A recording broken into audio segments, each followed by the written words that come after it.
Welcome to your sophomore year at the Tragedy Academy, where you are the teacher and we are the students. Together, we learn from past tragedy to lay the foundation for a better humanity. The only supplies you'll need: an open mind and a sense of humor. So, tilt that chair back, talk out of turn, and never raise your hand. Because this is the Tragedy Academy, and class is in session. And I'm Purist Scholar. Welcome to the Tragedy Academy, a show created to bridge societal divides in a judgment-free zone using candor and humor. My name is Jay, and today I am joined by Janet Conroy Quirk. Did I get that correct? Yes. Very good. There's a lot of stopping points in your name. Janet Conroy Quirk. It's a list. People need to stop and think about every part of my name. They do. You have pauses. You know what? Maybe you get to know people. Nobody forgets your name. They don't. You can't. I like that. Janet, I want to thank you for coming on here. Janet's a freelance writer, actor, and a speaker. She's got 15 years of experience as a social worker with an MSW. I had to look that up, by the way, because I did not know what an MSW was. I was like, And that is a master's in social work. So I thought that was pretty cool. So that just means you're really good at looking at all of the intricacies of society and familial units and things like that. What was that? She just gave me the hand sign. To a degree. And also, you're the co-founder of nationalplusguide.com, correct? Co-owner. It was founded by my partner. Co-owner. And is that, I cannot pronounce her name. Is it? Yeah, it's a Nemade. Nemade? Yeah. Okay, Nemade. That African butterfly on Instagram. Yes. I did see that. All right. Yeah, she's wonderful.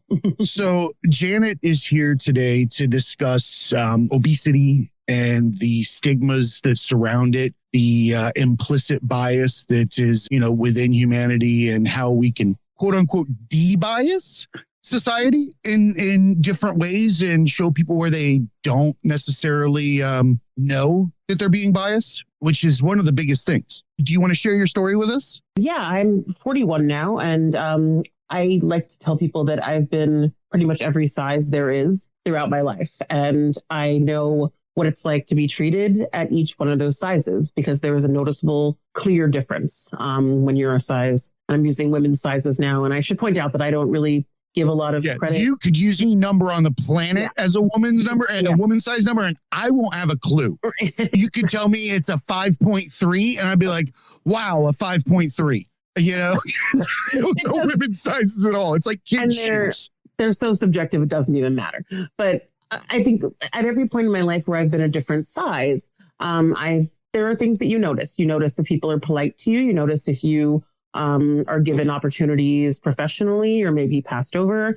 You notice it romantically, how people think they can treat you. And in social settings, in acting, I certainly saw it there. A lot of narrow types for parts for me. A lot of typecasting for obese people. Yeah. You just you go with it, especially in acting, because you want to work, you want to be on stage. But it's hard. And I think it's hard in general. We all kind of go out into the world each day, and we are faced with these issues that I'm not. So if I understand that correctly, I just want to hold up one second. Yeah. You are essentially forced to act as your stereotype in order to survive. That was my experience, yes. That is awful, because you know what? I tend to agree with you that anytime it feels like when someone walks into the room on a TV show or an instant, they have to announce either that they are obese or that they were skinny or that there's this. It's almost like they have to be overcoming it in order to become,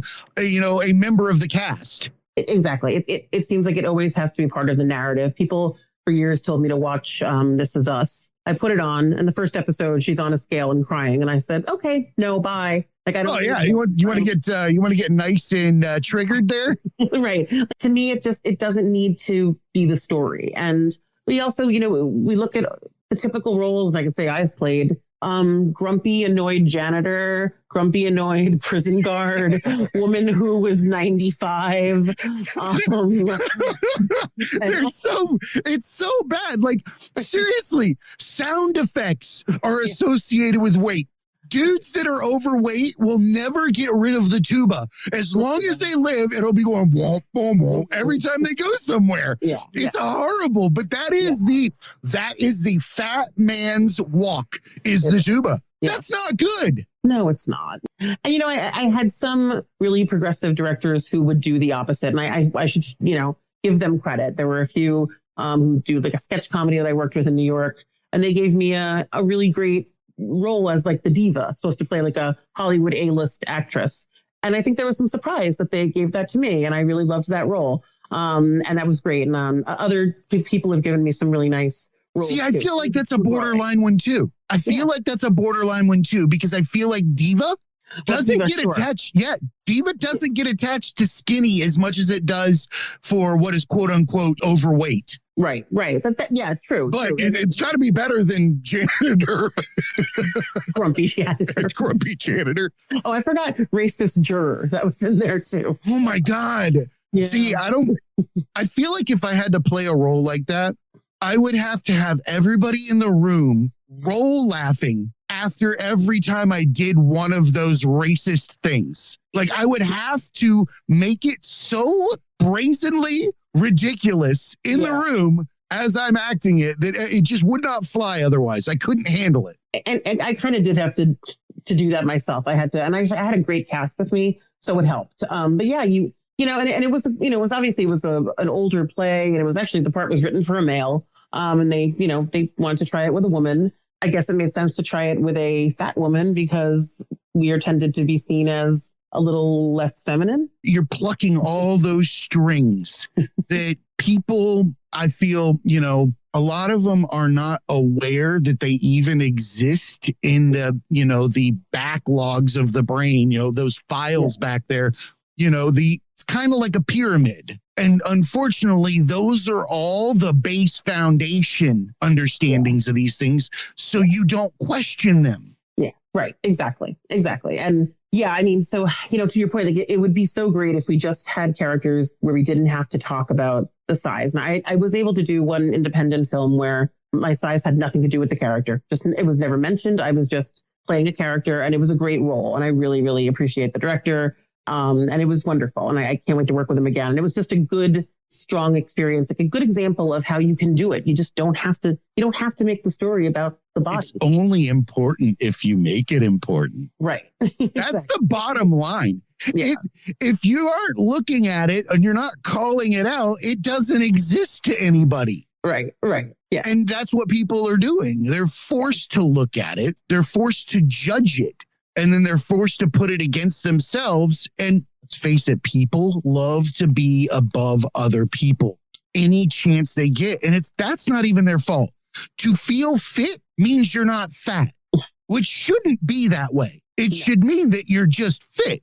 And that is, I think, one of the biggest things that we have to try to undo, the idea that weight equals or has anything to do with health, because we know that it doesn't. But beyond that, I think what we have to also look at is you don't owe your health to anybody. And this is I'm not inventing this concept. This is a big part of, fat advocacy. Nobody owes you health. You don't treat somebody differently because they are sick or because they're well. And if you have cancer or you have heart disease, or if you are, whatever you have, you still deserve to go to a restaurant and be treated nicely, go to a clothes store and be able to shop there and not have to do it online, not be harassed on the street. So fat people don't owe anybody health, and we don't owe people an apology. And I always say, don't assume that my life is about trying to shrink myself either. On top of that, I think that there needs to be an understanding on what symptoms of, core wounds and things like that actually are.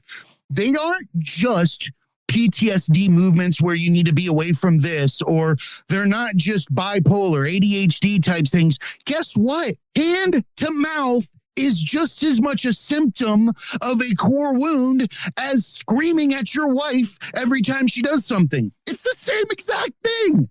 So treat it as a symptom of whatever it might be. Where is that core? And then don't judge people, because here, I'll say it, fuck you. Because I did balloon up. I was ripped and shredded, and I got on head meds and ballooned up to almost 300 pounds. It sucks. I opened my eyes and I lost it all again. And I can still see, I've seen both sides of the street. It's bullshit. It's shameful. Yeah, it is. And, a lot of it. Sorry, again, I ranted there for a second. No, that's fine. I've been holding that for a long time. No, and we all carry this with us because we talk about, diet culture and exercise culture and, these and fat phobia. Every one of us is a victim of it. Every single one of us, because we grew up watching media and stuff that kept reinforcing that people are silly, that people are dumb, nobody loves them. Right. They can't know they're lazy. They're not. Yeah, lazy. Yep, lazy, unsophisticated.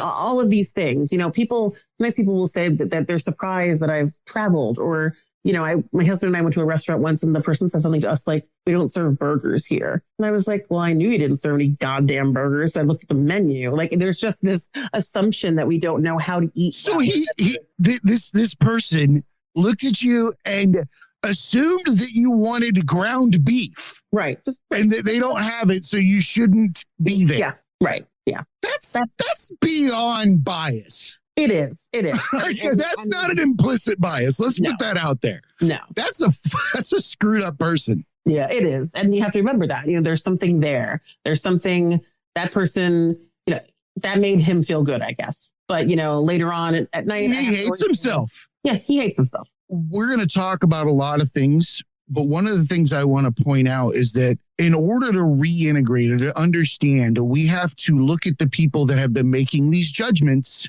right? And you can't scream at them to stop.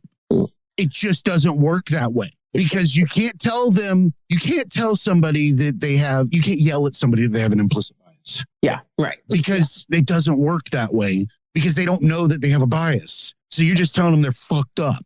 Right, and nobody changes their life because somebody goes, "You're fucked up." If not, we wouldn't have AANA, anything else on the planet. Right. And people would just be like, "Oh, got it. I'm done." Right. Yeah. No, there are so many different ways to deal with, whether it's trolling or in-person harassment, which is less common. Most of it is done on the internet because that's what we do in life, right?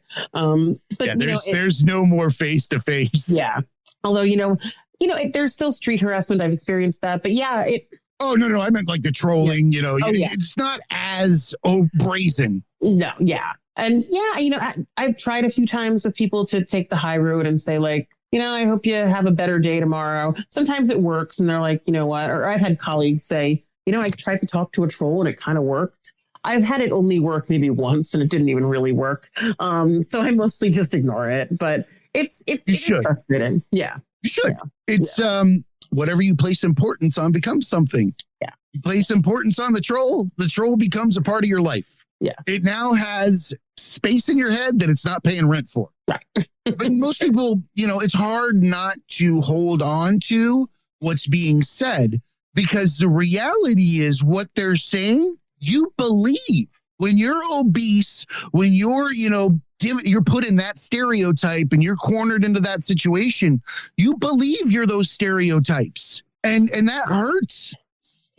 Sometimes. I mean, I won't say that I did a lot of the times because of how things were presented. I feel like, so maybe I'm speaking on behalf of a lot of people and I shouldn't. What I would have experienced is any kind of bias that I felt like I was receiving, I felt like I deserved. That internal shame that came along with it was the hard part to counter. Yeah. Because when you try to ignore someone that's throwing out that kind of, rhetoric or that kind of, horrible, tormenting, things, you can't make that differentiation when it's kind of like putting your finger in an open wound. Yeah. No, and I think we all did that make sense? Yes, it did. Yes. And I think, body positivity or fat positivity, even, it doesn't really mean that every day you're walking around like, flipping your hair and looking amazing and feeling great, because nobody does that. We all have I love that. Like we all have Thanks, media. We all have our really terrible days. But I think what we've done a little bit in the fat positivity movement or size acceptance movement, all these terms are kind of, I'm just going to throw them all out because I think they're all valid, is kind of, it helped me to start seeing more women who looked like me, because that helped me realize, okay, because I actually still don't have a lot of plus size friends. I just don't. But everybody approaches it from a different way. I mean, even there are probably people who would get mad that I just said plus size rather than fat. I use whatever term I want to. I actually wanted to ask you why do these terms even exist? And it's weird. You know, some people, there is a big push to not use obese because of its origins and because it was kind of based around BMI and things that we know are kind of suspect. But, you know, then I've also gotten into these discussions with other advocates about fat and said, some people believe everybody should say fat. We're not doing plus size or curvy or fluffy. Those are euphemisms. Well, okay, but we need to unpack that fat is a very traumatic word. And it took me a long time we want to reclaim it. And I understand that, but you can't just tell somebody to go reclaim it. They have to be ready to. So I don't fight with anybody who doesn't want to say fat and wants to say plus. I use plus pretty frequently. You know, for me, I think that I just want to bypass all of that and find out what is causing the situation. If it's a situation, you can be large and be healthy as hell. I lived in Japan. Sumo wrestlers are not unhealthy. Those bastards are huge. Yeah. You know, and they're strong. They're not unhealthy. Right. And again, you know, some people who are large, no, they're not healthy, but a lot of thin people are not healthy either. So we've got to kind of break away from that whole thing. Because yes, it's a big refrain that I hear often as well. As long as you're healthy and, you know, I want you to have a good quality of life. And it really frustrates me because I know that my quality of life is excellent and that my mental health is a lot stronger than a lot of people who are smaller than me and, you know, have to spend all of their day bitching about having eaten a cookie or, discussing their, Peloton for hours and hours. And there's just so much more to life. And I'm not judging. And people like this have No, I know. And here's the thing, a non-purist scholar, right? On the logo, it says that, not an accredited school. Look, we're going to say things that come from our points of view when we discuss things like this.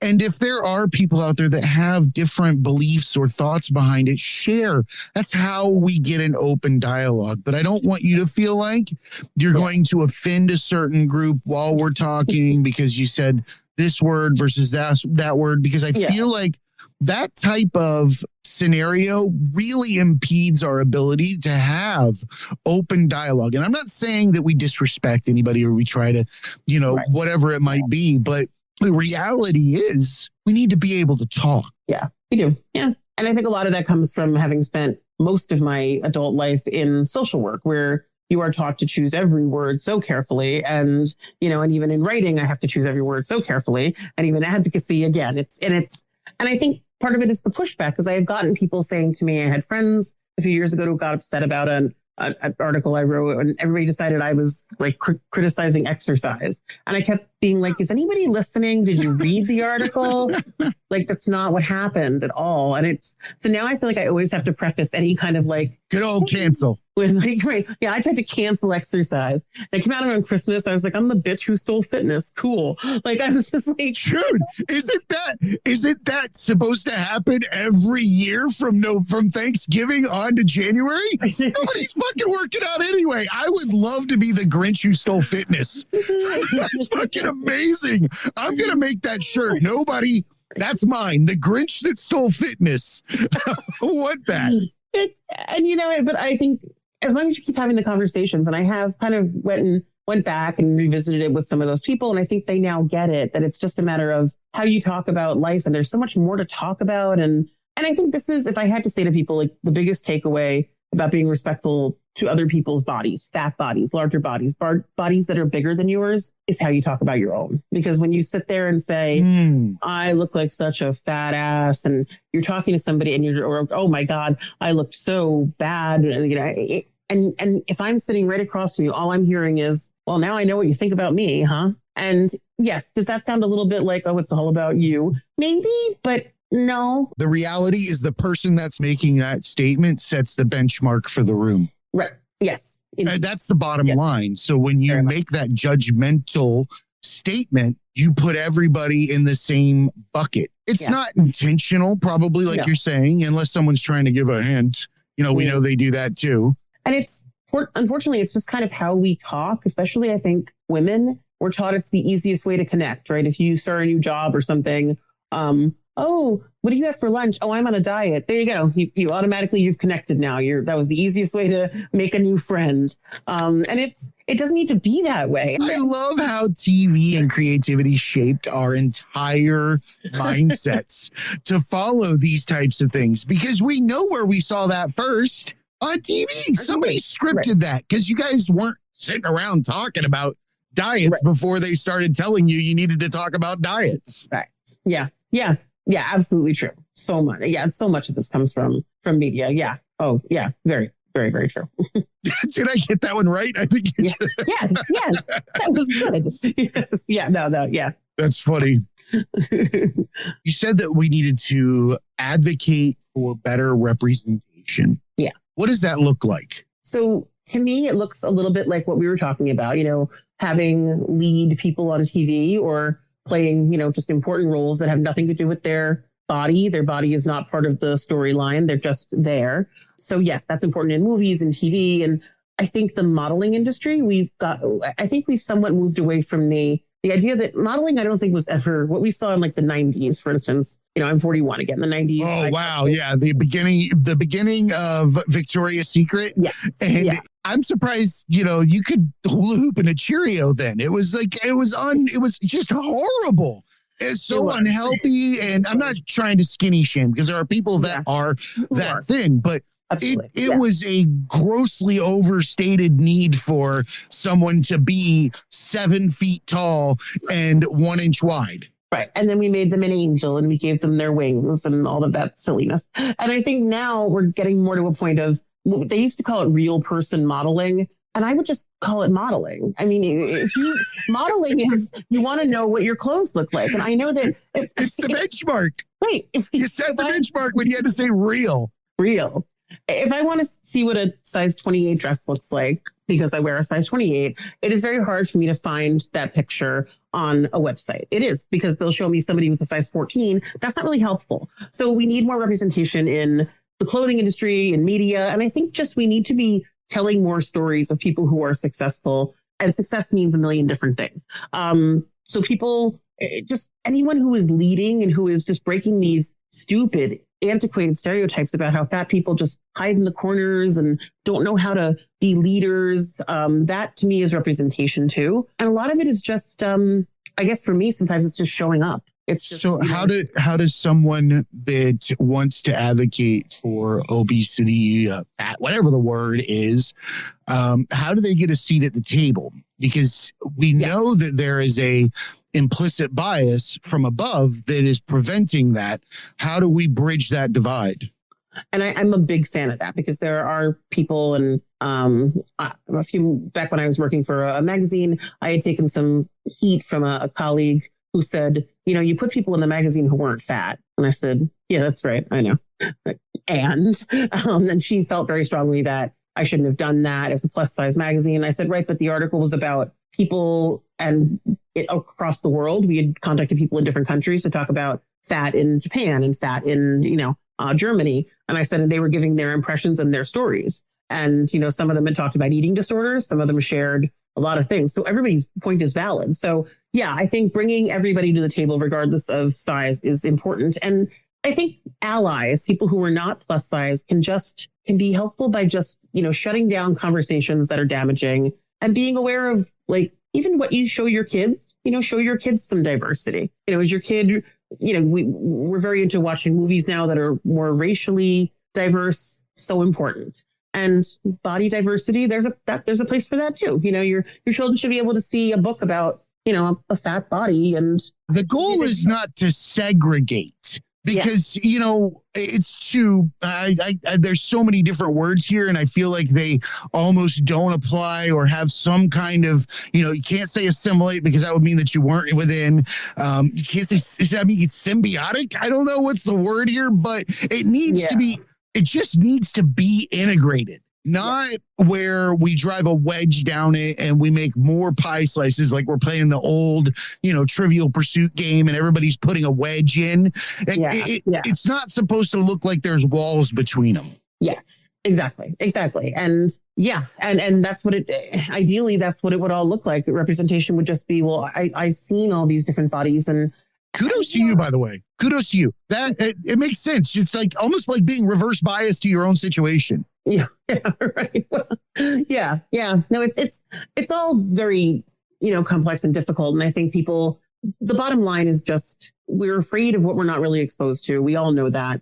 And I think a lot of people live in a fear of fat people, not necessarily because of the fat person, but because of their fear of what it might be like if they had to live in that body. I'm sorry, but you hit the nail on the head. You were speaking earlier. You said that a woman could be in the room and say, oh my God, I feel so fat. And she set the benchmark for everybody in the room. It didn't just affect the person that's quote unquote fat. Right. It affected everybody in the room. So when you walk around skinny, it's almost as if in those situations that you have to take it while you can. Yeah. Because they're all afraid of it. Everybody feels like they're overweight because they can be. That's the issue. Everybody's subject to, unless you're genetically, super skinny, which is fine. Honestly, that's the only difference, because just because you smoke 100 cigarettes and you're, super skinny doesn't mean you're healthier than the person that's got pudge. Yeah, exactly. And again, mental health is a component we never talk about when we talk about fitness. There's a saying, what if we talked about going to therapy as often as we talked about going to the gym? It's true. I think it's wonderful for somebody to have a commitment to getting up and running every day. I have many friends who do that, who are trainers, and I love that it makes them happy. And I do, but I sometimes wonder, yeah, but there are other things too. So, like, I feel great after I talk to my therapist. I actually had a long time ago, when I had battled the weight, had come up with a idea for athletic wear for someone that was overweight. Because my God, for everybody wanting you to get skinny, they don't give you shit to wear to get there.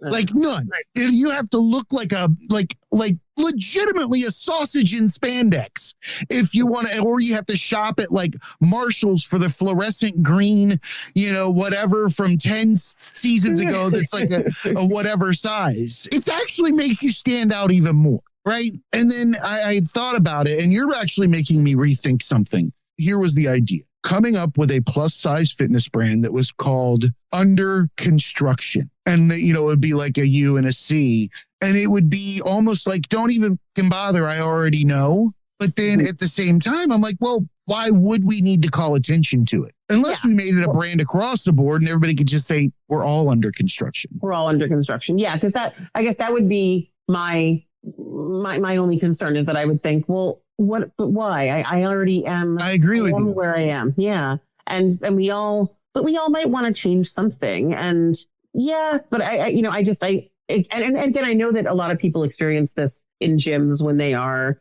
fat and they want to go to the gym, because a lot of people do. There's a lot of good fatty behavior. I know people, and this happened to me too, who will say, good for you. Or, a woman approached me one time. Yeah, good for you. Yeah. You get like a response as if you were 80 years old and you picked up something. Yeah. And that's because it's just this kind of freedom to comment. People believe that fat people's bodies are up for comment. This woman said to me, it's back when I was at like a Lucille Roberts, and she was like, I've been watching you since you came in, and, you're doing so well. And I was like, I've been swimming since I was 3 years old, so I'm pretty good at it. And like, so what are you talking about? Like, is there a change in my body? Maybe, but why are you talking to me? Do you think that person meant that? I think she probably thought she was being kind. I think she probably thought that's a problem, isn't it? Yeah, it is. That is the problem. Yeah.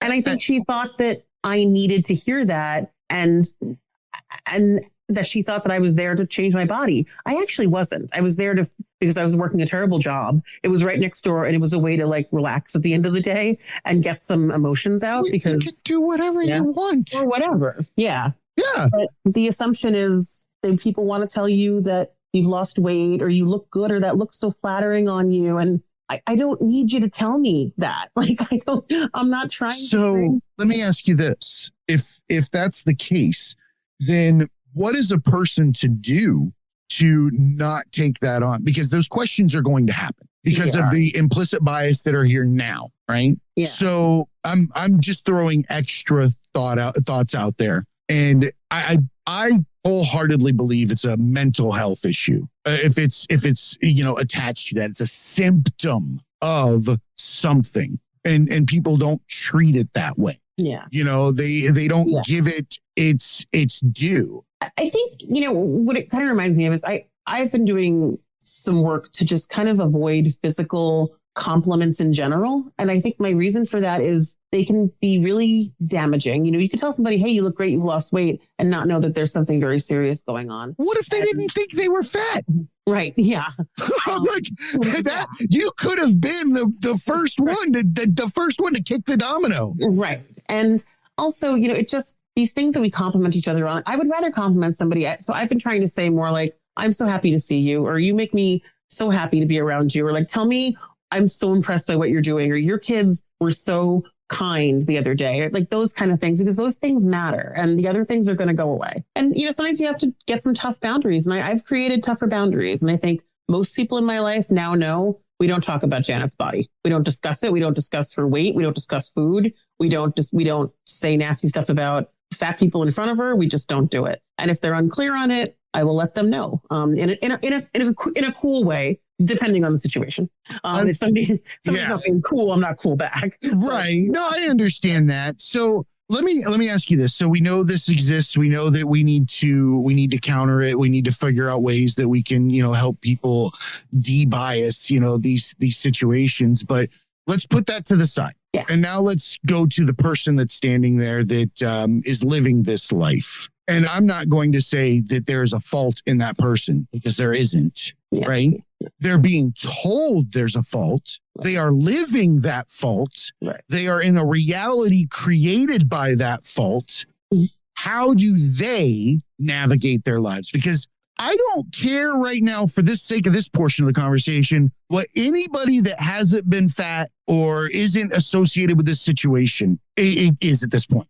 What is it for those individuals that are living this life? Yes, they need advocacy. Yes, they need plus size or whatever, larger clothes, whatever you want to call it.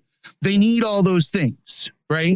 Yeah. For now. Yeah. But what is it that helps them navigate this reality? Because the reality is not going to go away. And I want to help them in the moment, as well as advocate for change. Right. So, how do you get through the day? What do you do? What are some, what are your skills for navigating life so you don't take on that stigma as your persona and feel that shame or that, that pain? A lot of it for me is about controlling what I expose myself to and what environments I feel safe in. So media, you can fix. That's the easiest thing to fix, right? Fix your Instagram, your Facebook, fix your feeds, whatever, or don't go on it as much. That's pretty easy.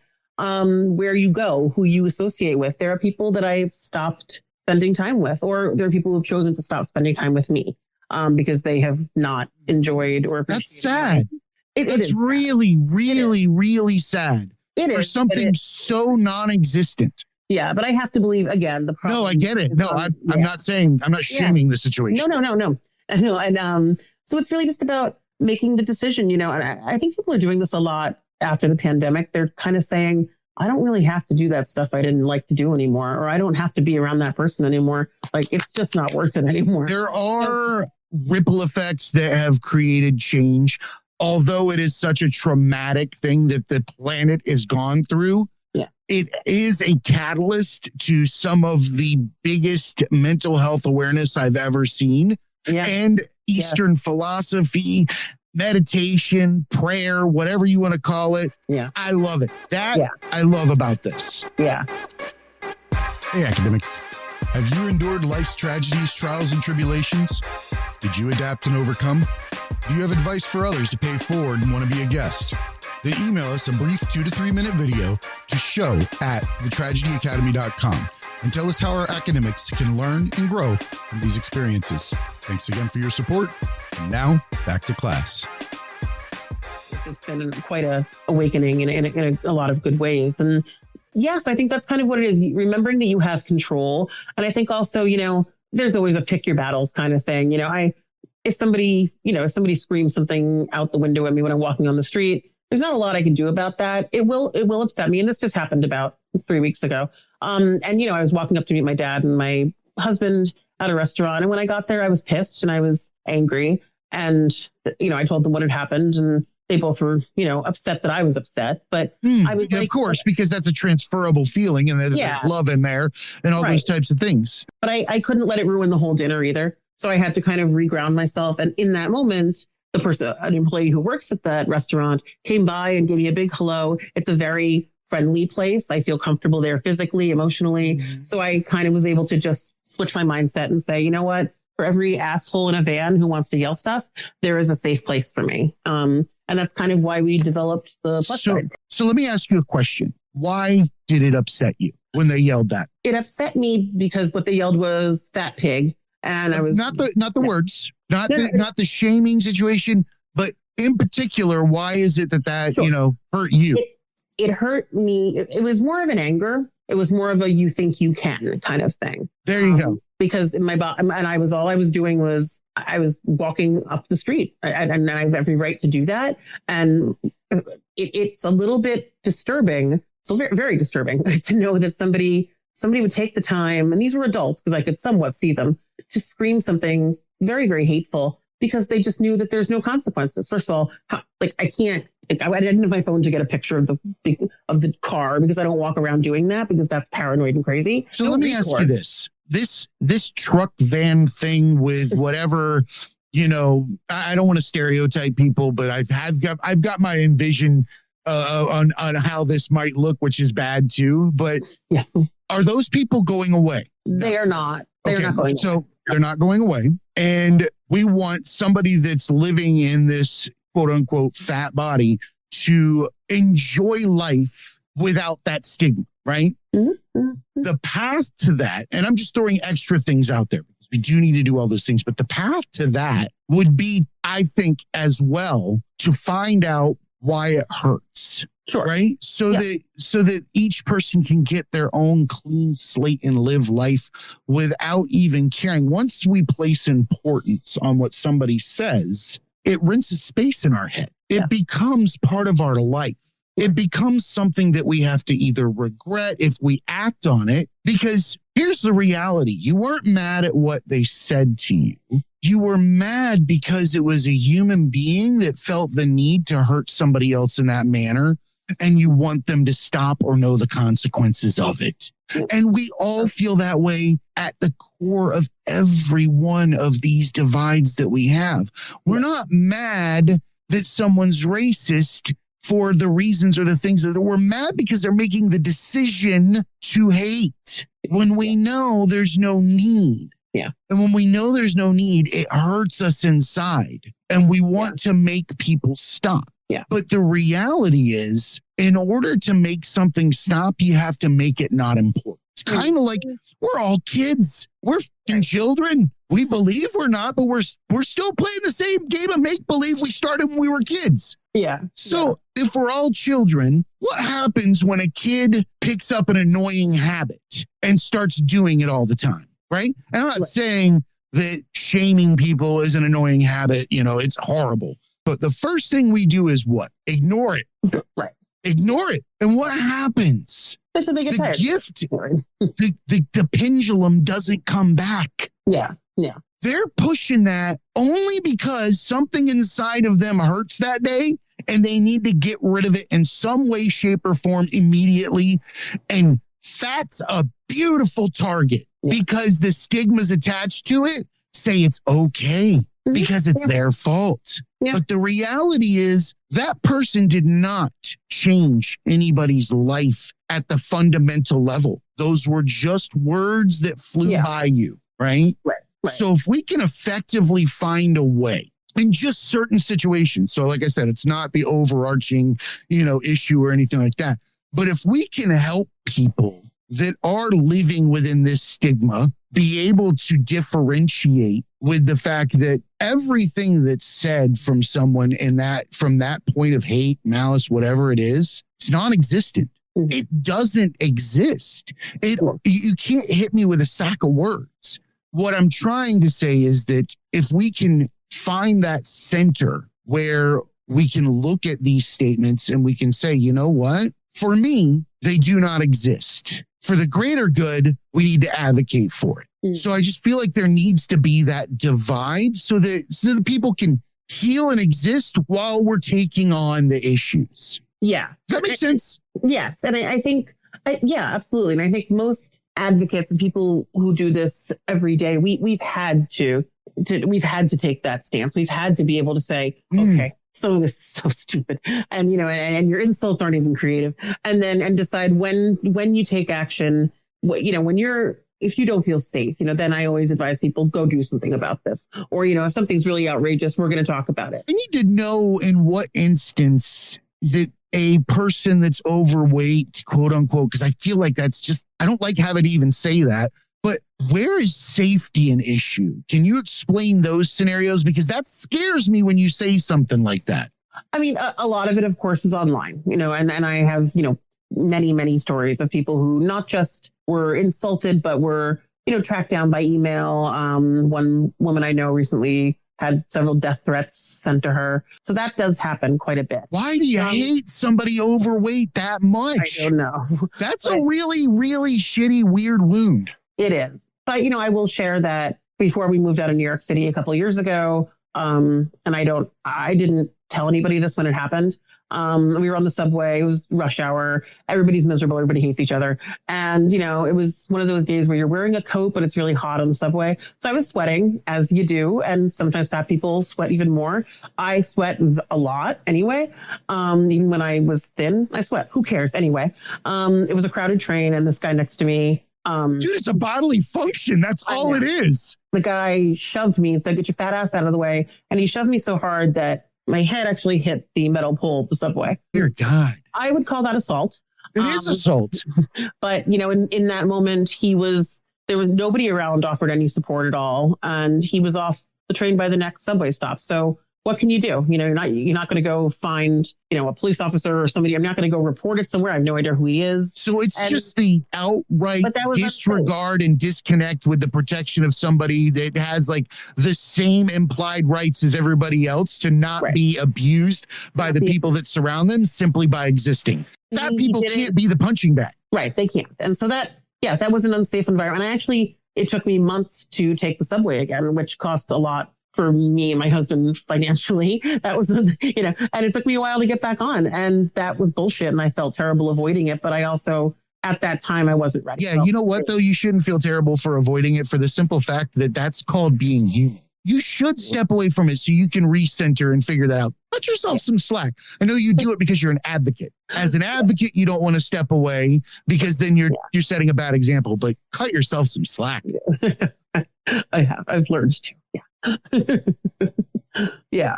But yeah, so there are different ways that can be unsafe, and sometimes you just get a sense of something too. I've walked into places and gotten a look or something and just said, I feel like it's generational as well. I feel like it is a bit generational. Yeah, for sure. There's definitely, I've seen some people write about that, with some of the older generation, there's a little bit, but I also see it with people my age too. And I think they're actually pretty not so great. I think the younger generation is doing a little better with it. They give me hope. They do. Yeah, me too. They give me hope every day.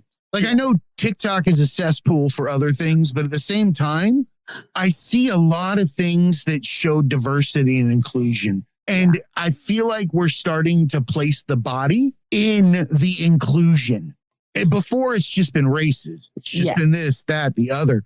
But it's been ostracized and set out to the side as if it doesn't exist. It's been shamed in the corner, even in the D&I room. Yeah. No, I agree. I think there's a lot of work being done to bring bodies into that in a lot of different ways. And they're good allies. They're wonderful. Let me ask you this, because I feel like this might be a factor for the violence piece or for danger piece. Yeah. I feel like the stigma that surrounds women and obesity is a huge contributor to domestic violence. Domestic violence or mental abuse and allowable mental abuse. I feel like it is just rampant throughout the United States as far as I would know. Yeah, it's something that I actually had planned to do some research on, to get some numbers on, and I wish I had them, related to domestic violence and the victim being large or fat plus whatever word we're using. I'm very interested in that. I do know that there's been some studies done about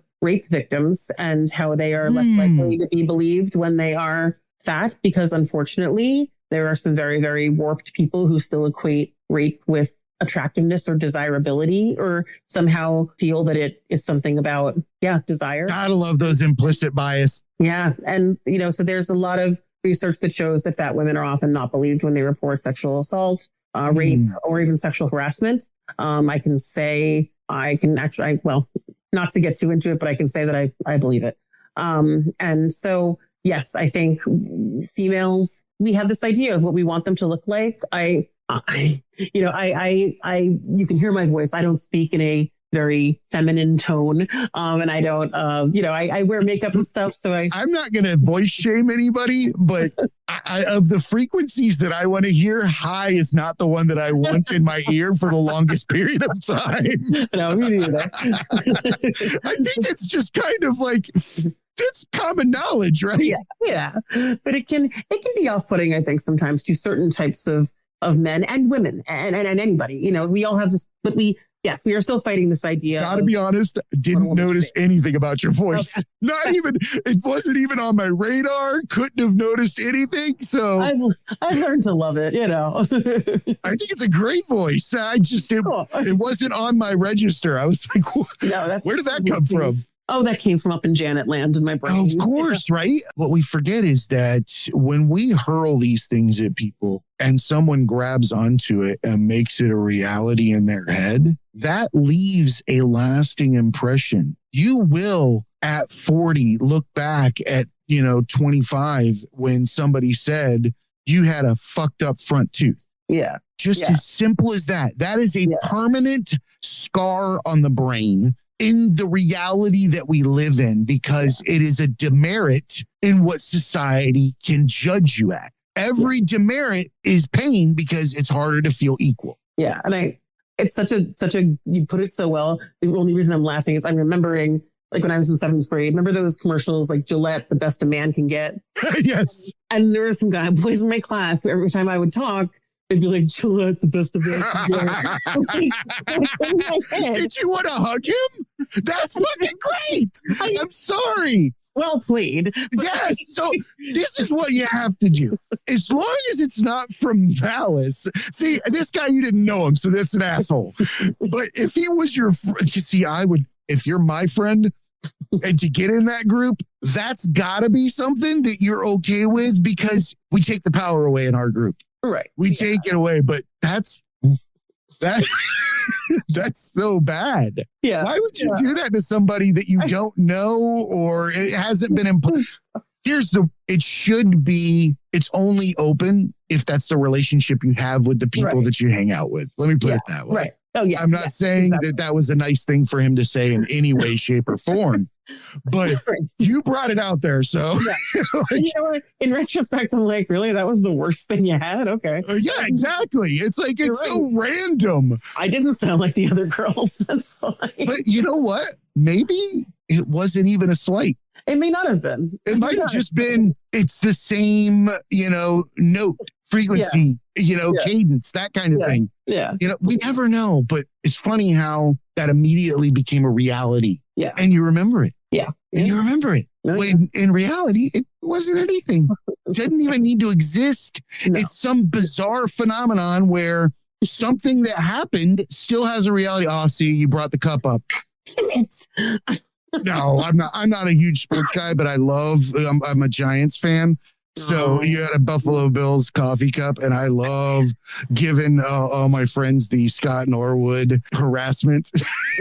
Horrible kick. all my husband's, all of the paraphernalia is his. But I've learned to just be like, okay, well, I guess I have to like someone. I'll like them too. I don't know. No, I'm just messing with you. I used to have a pen that when you clicked it, I had a friend that was from Buffalo and I would click it all the time and it would play audibly. The kick is up and it's no good. And I clicked it so many times it died. Just not because I cared about sports or anything like that, just because I knew I was kicking a nerve. It was hysterical with him. So you got to mix things up. You can't take everything seriously. That's, one of the things that we in the show, it's candor and humor. If you can't laugh, then you're not doing yourself any favors. Right. Because laughter, I don't care what anybody says, it is one of the best medicines.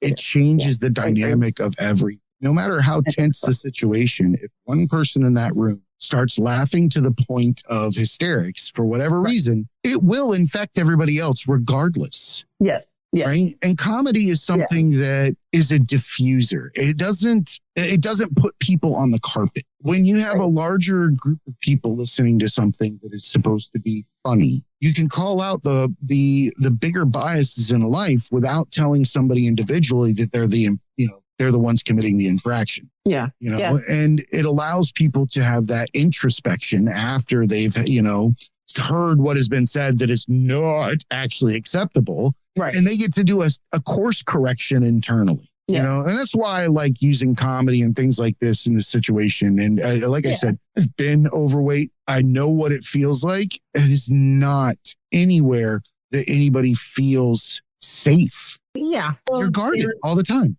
Guarded for sure. Yeah. Guarded. But then, there are, just because I really always want to kind of reinforce, though, that there are great communities and there are people who are changing. And there are times when I do feel like I'm doing something for others. Like when I show up at the beach and I don't wear a cover up or anything, or I wear, my beautiful is not a size shirt. Like I can see. I love that shirt. Thanks. I can see other people. Like I'll see women sometimes make like a small, like a tiny little smile. Like, and I feel like maybe it helped them a little bit. Like showing up. They want you to. Yeah. It's like dominoes. Yeah. Things become acceptable when we take away the power. Yeah. We take away the power and the leverage that is, gained for somebody by making someone overweight feel inferior. When we take away that power, it literally diffuses the whole situation. And we need people on the forefront. And let's face it, I'm 44. You're 41. We need to protect not just that generation from that viewpoint, because there are kids that are coming up through it, but we need to protect our children inside. Yeah. When we protect our children inside and we give them that confidence, it's a ripple effect. The next generation will have no choice but to assimilate into the new way of life. Yeah. If we take the power away from these things, we give the power to our kids. Yeah. We take it away in real time. That's why, I was saying earlier, if you're the person that's overweight, you need to don't give them power. Yeah. Don't give them any power. And you're here to discuss these advocacy groups. And I love that. That's what we need to be giving people is more camaraderie, less shame, the ability to walk out in groups, and have that be taken away. Because I got to tell you, I saw a commercial the other day and I shouldn't notice this. This is the problem. Shouldn't notice this because it should just be the norm. However, I was sitting there with my wife and there was a woman that was not of the norm for TV, shaving her legs in the bathtub. And I looked over at my wife and I was like, thank God. I was like, she looks great. I was like, not that the other person didn't, but that's not, I didn't feel like there was some bizarre mold that, this person was trying to fit on TV, because I don't know these people. Where are they? Yeah. Yeah. And they're out there, and I think some companies are doing a really good job. And Gillette, as a matter of fact, back to Gillette, they had done some really great ads with Anna O'Brien, who's a plus sized model. And they took a lot of heat for it. There were pictures of her in the ocean. And people were just, you're glorifying obesity. We hear that all the time. They don't want obesity to be okay, because then it's not glorifying skinny. Right. I'm just going to put that out there. It is a card that gets taken away when obese gets the same stigma as everybody else. Yeah. Nobody wants that given up. Yep. And people who cling so hard to fat phobia and hating fat bodies, they are very disturbed by seeing fat people be happy and showing up and being successful. Now, Anne O'Brien is doing very, very well. I'm sure she doesn't care at all. But she did put up a statement or something that said, I am a human being. This is upsetting. The things you're saying are horrible. And that's what's so hard, that you want to be able to move on and dismiss these trolls, these people. But you do want to say, why do you think you get to do this? And we know why people get to do it, because we've created a culture that says, yeah, it's okay to do it to them. Yeah, like I said, I think it's a two-way street, a double-edged sword, or however you want to approach it, that it's got to be a real-time mental health or mindfulness. That's the word I should be using. Yeah. To be able to operate with discernment when someone is utilizing this rhetoric as a way to make you feel inferior to them, then we have to promote mindfulness so that people can delineate what is actually going to impact them, and then can take that offensive approach, not from a point of pain, but from a point of peace, to be able to address the situation and make very calculated decisions on how to stop people from being biased, how to stop people from being afraid of being fat, afraid of being a human in just a different form. Last time I checked, the only thing permanent in this world is change. Yeah. Change. We're all going to get old. We're all going to increase and decrease in weight. We're all going to, it doesn't say the same. We're all going to die. Yeah. You don't win if you go out with the least pounds. No. That should be imagine if they listed, it's like golf. Whoever gets out with the lowest LBs wins. And now if that was the dynamic, I could understand. Well, actually, no, you'd want other people to lose, wouldn't you? Right. Yeah, I think you would, right. Oh. Did I just invent a new way to judge people? We're here to create societal divides. No. Here lies Jay. This is what he weighs. Let's talk about your website, nationalplusguide.com. Let's get that out there, because I think this is a great way to help people in the situation I was describing earlier. Yeah. So a couple of months ago, I partnered up with Nemade and something she'd been working on for about 2 years. And I had a little more time to devote to helping out. So basically, you can go to the website and search by state or by business and find a place that has been approved or nominated by a plus size person as being plus friendly. So if you wanted to find a hair salon in Delaware, you could go on there and try to find something. And I try to think of it as, because people have said like, oh, are you putting up bad reviews? No, it's like the opposite of cancel culture. This is not cancel culture. It's people doing things right culture. So any business on there has been submitted by somebody who said, I had a great experience here. And then we've checked with the business and said, are you cool with being on here? Nobody has said no yet. And the things we're looking for there are 4 kind of categories. There's physical comfort, which is just, can I fit in the damn chair? And can I walk? I've been in salons where, I was like, I don't know if this is going to work. Emotional comfort. Were you treated well? Did people look you up and down? Were you spoken to nicely? Plus presence, are there other plus people there? And that may sound a little bit like, what? Everybody's got to look like you? No, but there is something, again, it goes back to representation. Are they overtly making an attempt to not have obese people as patrons or workers at the establishment? Correct. That's where we're going, right? And are all the fat people not seated by the window and in the back? Because that's a thing. We look at that. Man. I walk through life like a dunce.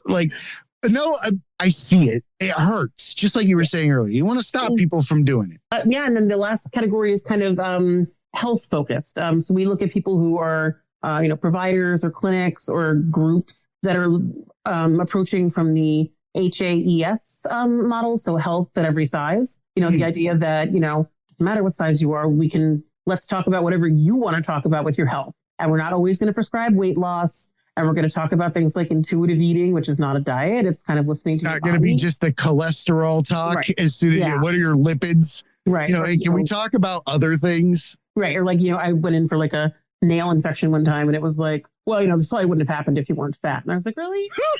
I'm going to call some bullshit on that, but all right.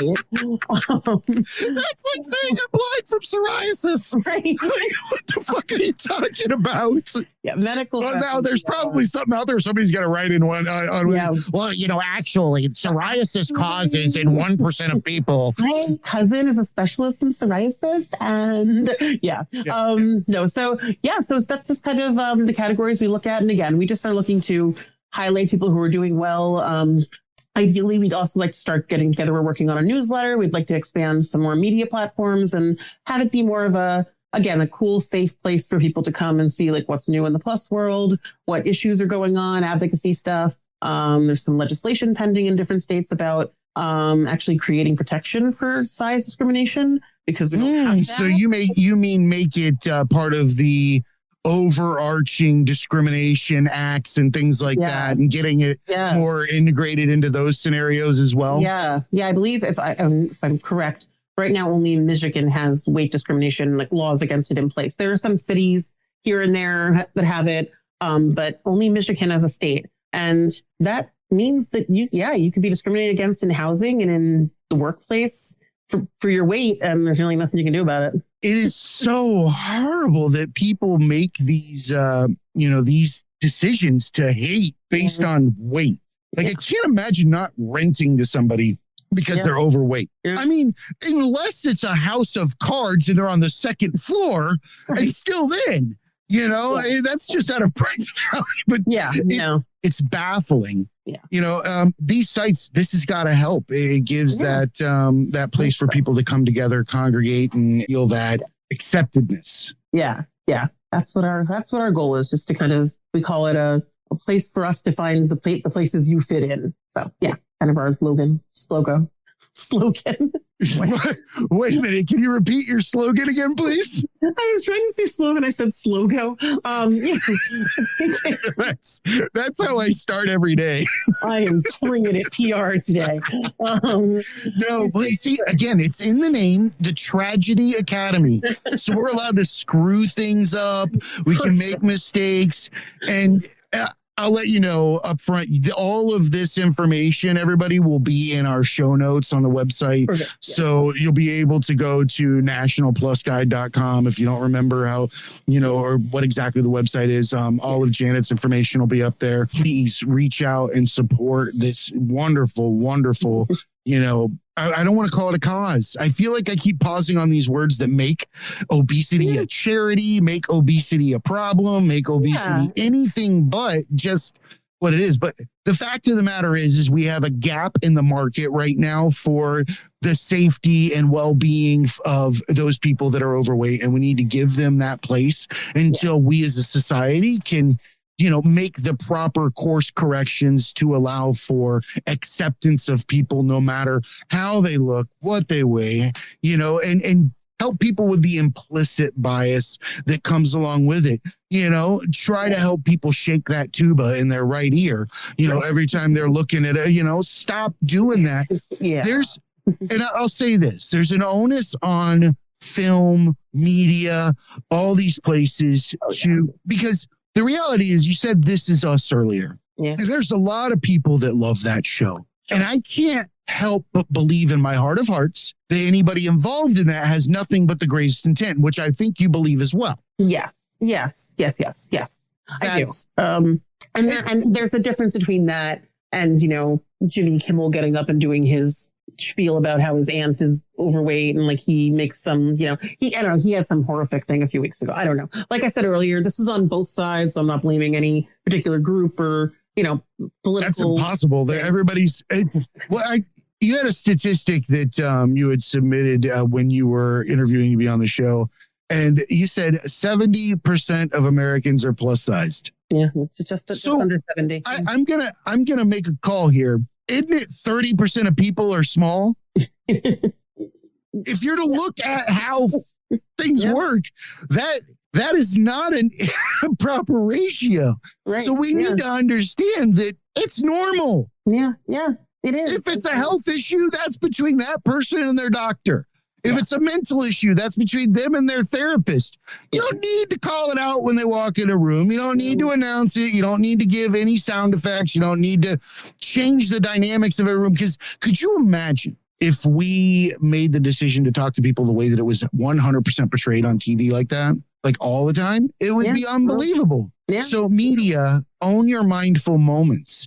If people are going to donate their time to you, 1 hour, whatever it is for the week, or for whatever, 8 hours for a sit and binge or whatever, the onus is on you to make the right decisions in how you present the characters or the people or the message that you're carving out. Whether it's a joke or not, you have to make that decision as to whether or not it is going to impact society and people for good or for bad, because people don't act mindfully in their life now. They choose their mindful moments that are given to them. Their mindful moments are Netflix or Hulu or Disney Plus. So guess what? Hulu, Netflix, Disney Plus, make sure that your content is exuding acceptance, that it is bringing everybody together, that it is painting the proper picture, because as creators, we write the future, whether we like it or not. When you're a creator, you are putting pen to paper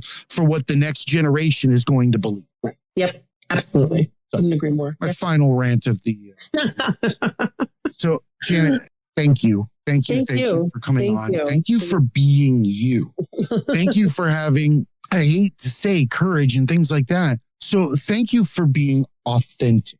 That is the word that we need to accept, that everybody, we say that we're a melting pot, things like that, but we keep trying to divide the pot up. We keep trying to give it different attributes. We've got to bring it together. Yeah. We just got to bring it. Thanks. Thank you for the forum and for your thoughts. I think, this has been really great. And I hope it was helpful to people. And so thank you so much.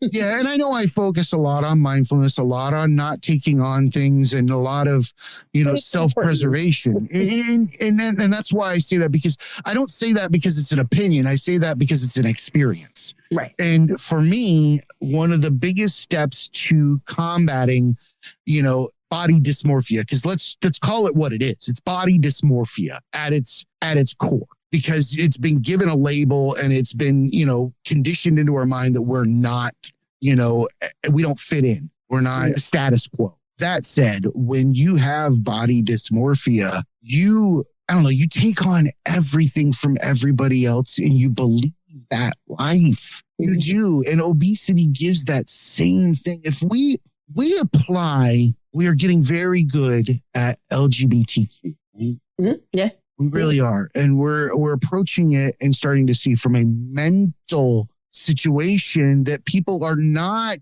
wrong for who they are. And if we're going to extend that kind of empathy and that kind of understanding, let's extend it to everybody and just say, look, everybody is allowed to be authentic. Mm-hmm. Nothing more, nothing less. And I thank you for being authentic, because that's what you're doing. You're not being a strong, overweight person. Yeah, right. You're being authentic. You're being Janet Conroy Quirk.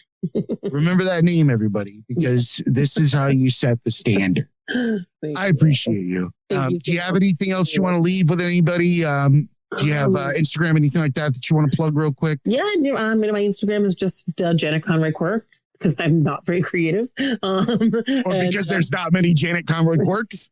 There are not, no, except for that fake page that some troll made, but that wasn't me.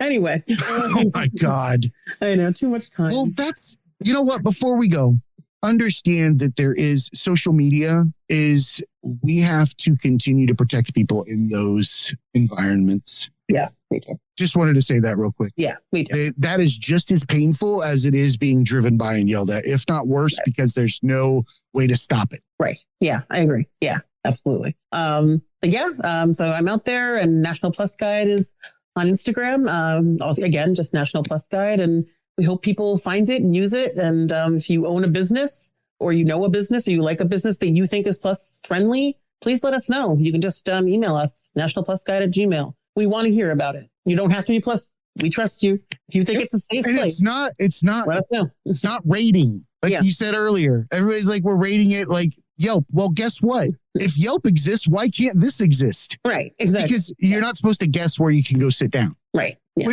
You need to know where you can go sit down. Yeah. You too. So I appreciate you. Thanks again, Janet. Hey, academics. Thanks again for attending another class at the Tragedy Academy. You can show us some love by subscribing, downloading, and rating us 5 stars on Apple Podcasts, Spotify, and Stitcher. Or ask Amazon Alexa to play the Tragedy Academy podcast. You can find links to all major podcast platforms and past episodes at thetragedyacademy.com. You can find us on all the majors of social media, on Instagram at The Tragedy Academy 2019, on TikTok at The Tragedy Academy, and on Twitter at Tragedy_Academy, where we'll post our clips of upcoming shows, updated info, and thoughts. If you'd like to be a guest, send an email to show@thetragedyacademy.com. Keep an eye out on Instagram for Tragedy Academy giveaways. Thanks again for coming to class, and remember, be cool, keep learning. What's up, academics? This is Jay. I'm here to talk to you about Into the AM. This is a clothing and apparel company that I came across last year that has the absolute coolest designs. And the reason why I was attracted to it is because I grew up without a lot of money, like many others, and had to shop on that outlet rack with the irregular items. Things like the fly was over 4 inches to the left, or the right sleeve would be twice the size of the left. It looked like I was growing horizontally. Like, it's okay, honey, you'll grow into your left arm. So you really don't get a chance to express yourself the way that you want to. You go into life, you start putting on suits, you start putting on uniforms, and you realize you'd never had a chance to truly express yourself. Enter Into the AM, a team of artists and creators who share a common vision. They see clothing as a canvas to express what drives you. Since 2012, they've developed premium apparel that elevates self-expression and provides unparalleled comfort for wherever your passions take you. Into the AM's passion for change is the driving force behind their brand. They remain committed to creating products that inspire and promote self-expression by partnering with like-minded organizations focused on giving back to communities in need. Last year, they donated 1% of all revenue from their graphic tees collection to the Art of Elysium charity. The Art of Elysium is an artist organization built on the idea that through service, art becomes a catalyst for social change. For over 24 years, the Art of Elysium has paired volunteer artists with communities to support individuals in the midst of difficult emotional life changes. They currently offer 110 community programs per month, serving over 30,000 individuals per year. The only permanent thing in life is change. Supporting charities dedicated to helping those going through these changes, trials, and tribulations require a never-ending commitment. The onus is on us as creators to affect change through our true, authentic talents, and Into the AM is the model of how this is done. Their clothes are handcrafted with care. They have a team of skilled artisans that craft each garment with the highest quality fabrics and eco-friendly inks.